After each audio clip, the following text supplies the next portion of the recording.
ভোরের বেলার কুয়াশাচ্ছন্ন পাপড়ি কিংবা সন্ধে মৃদু বাতাসে তার মিষ্টি সুবাসে কাঠগোলাপের ঝাড় তার সৌন্দর্য অতুলনীয় হয়ে তোলে। আপনার যদি বড় কোনো বাগান নাও থাকে, তাতেও মন খারাপের কিছু নেই। সামান্য একটু জায়গা, সঠিক যত্ন এবং এক টুকরো ভালোবাসাতে আপনার বাগানের বা ছাদের টবটিও হয়ে উঠতে পারে এই বর্ণিল কাঠগোলাপের স্বর্গরাজ্য।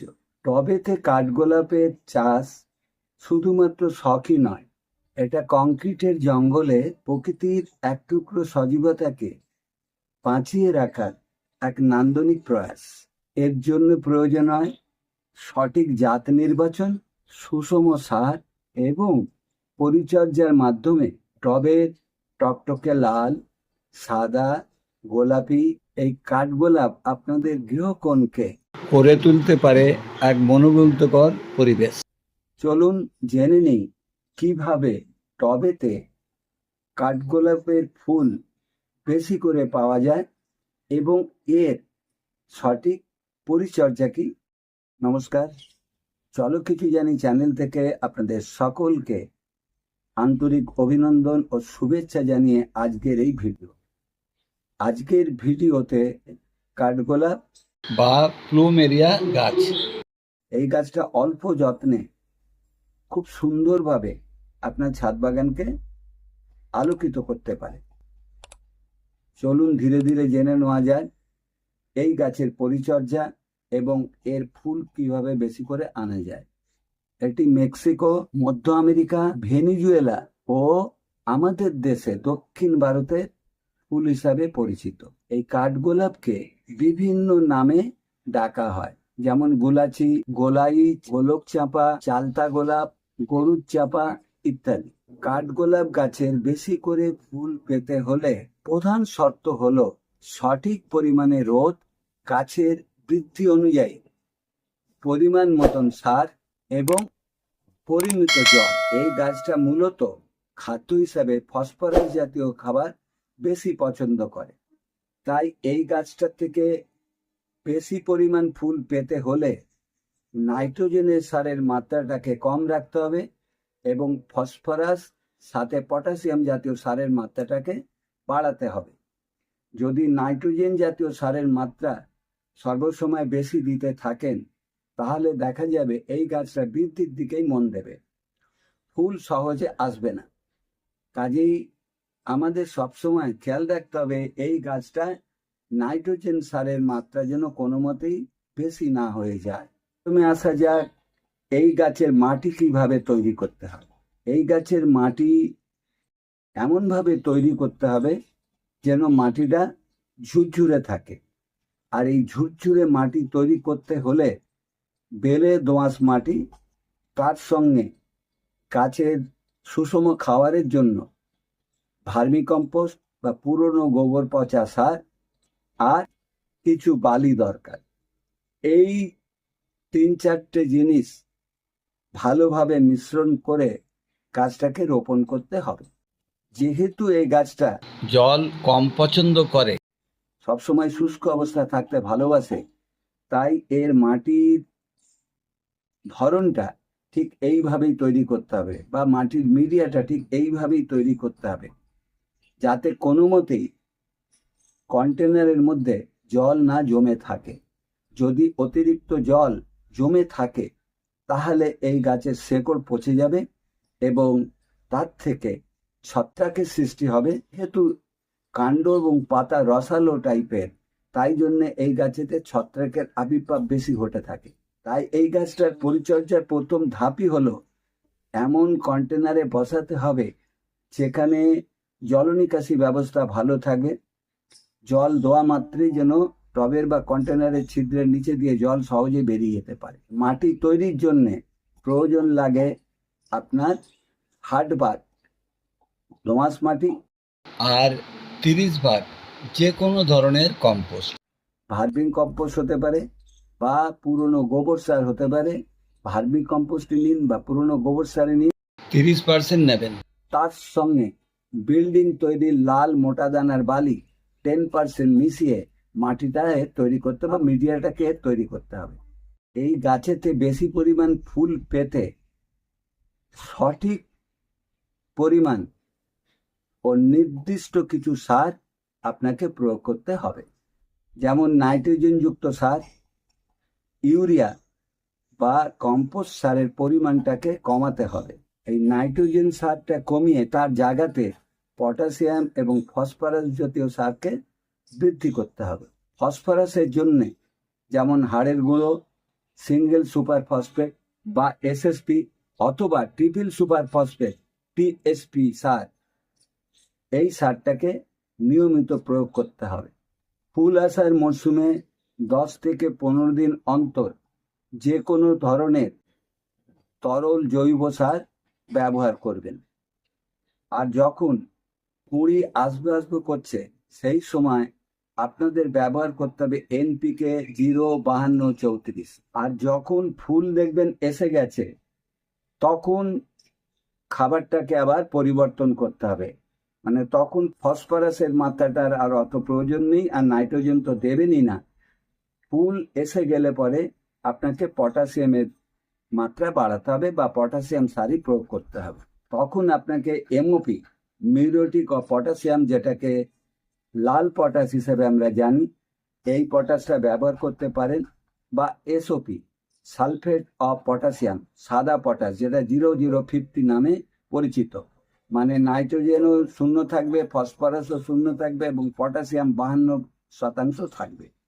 এই সারটাকে 7 থেকে 10 দিন অন্তর 1 লিটার জলে, বিশেষ করে এসওপি সারটা, এটা ওয়াটার সলিউবল, এটা 1 লিটার জলে 2 থেকে 3 গ্রাম মিশিয়ে নিয়ে পড়ন্ত বিকালে বা সকাল 8টার আগে সমস্ত গাছে ভালো করে স্প্রে করবেন। আর এমওপি সারটা যখন ব্যবহার করবেন, টবের মাটির কিনারা বরাবর সার্কেল করে খুশিয়ে দেবেন, একটু 1 থেকে 1.5 ইঞ্চি ডিপ করে ওই সার্কেলের মধ্যে এমওপি মানে লাল পটাশটাকে গাছের বয়স অনুপাতে বা পাত্রের আকার অনুপাতে প্রয়োগ করতে হবে। এই যে গাছটা কাঠগোলাপের দেখছেন, আর এরকম গাছ যদি হয় তাহলে এই গাছের ক্ষেত্রে 1 চামচ ওই রিং সার্কেলের মধ্যে দিয়ে মাটি চাপা দিয়ে জল দিয়ে দিতে হবে। কতদিন ছাড়া দিতে হবে না, 20 থেকে 25 দিন ছাড়া এই পটাশিয়াম সারটাকে আপনাকে চালিয়ে যেতে হবে। আর সাথে আপনাকে দিতে হবে অন্তত মাসে 1 বার ম্যাগনেসিয়াম সালফেট 1 লিটার জলে 5 গ্রাম, আর বায়োভিটা এক্স সম্পূর্ণ বায়ো প্রোডাক্ট, এইটা দিতে হবে 1 লিটার জলে 1.5 ml। এই দুটোকে ভালোভাবে মিশিয়ে মাসে 1 বার গাছের পাতা, কাণ্ড সমস্ত জায়গাতে বিকালের দিকে স্প্রে করতে হবে।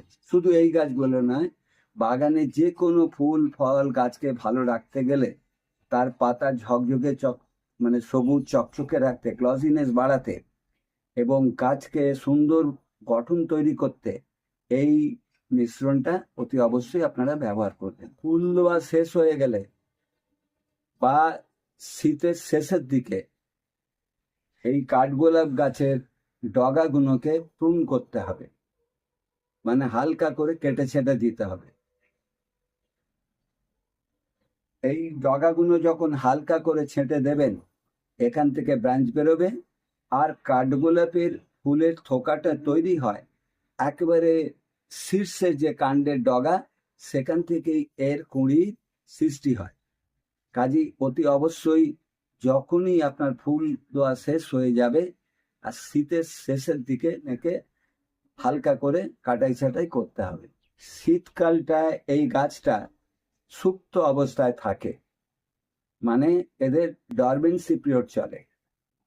শুধু এই গাছ বলে নয়, বর্ষব্যাপী যে সমস্ত গাছ আছে তার অধিকাংশ গাছই শীতের সময়টায় ঘুমের দেশে চলে যায়।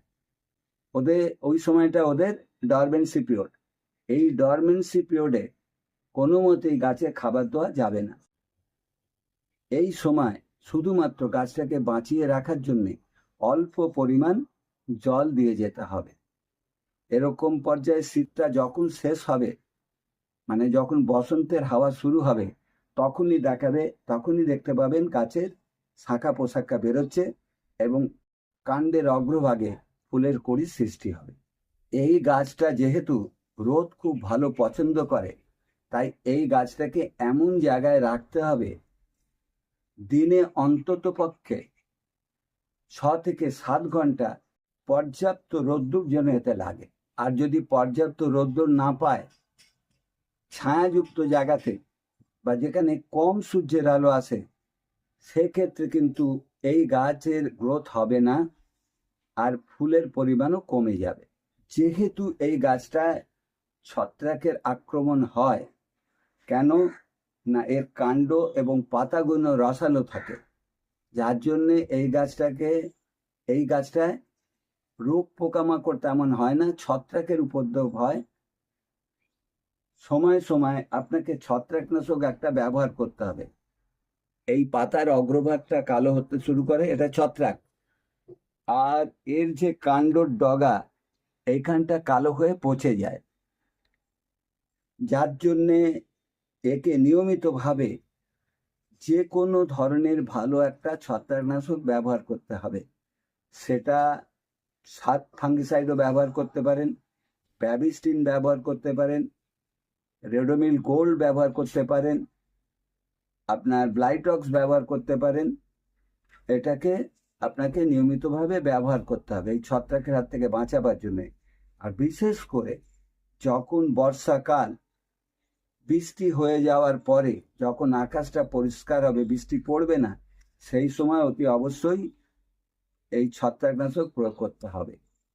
আর শীতকালের ক্ষেত্রে যদি খুব কুয়াশা হয়, 2-3 দিন ধরে ঘন কুয়াশা, ধরুন সকাল 11টা অবধি কুয়াশায় ছেয়ে গেছে, সেই সময় তো কিন্তু এই ছত্রাকনাশক এতে ব্যবহার করতে হবে। কীট হিসাবে এই গাছে খুব একটা দেখা যায় না, বিশেষ করে অ্যাপিডস খুব কম হয়, মাঝে মধ্যে মিলিবাগ দেখা যায়।